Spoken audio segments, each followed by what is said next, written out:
रब पैदाई ना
बड़ी तवज्जो है साडी अखां जखां ने की हो गया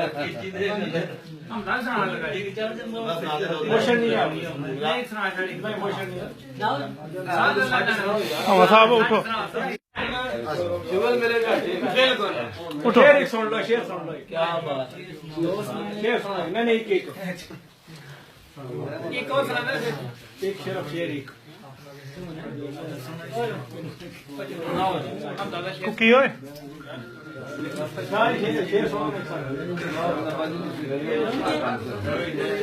शेर खामोश चलो जी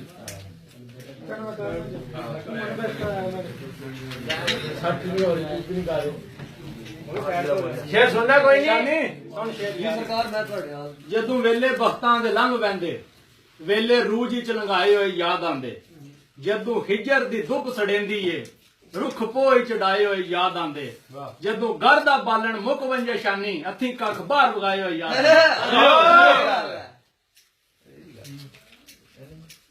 नहीं है ना और काम हो गया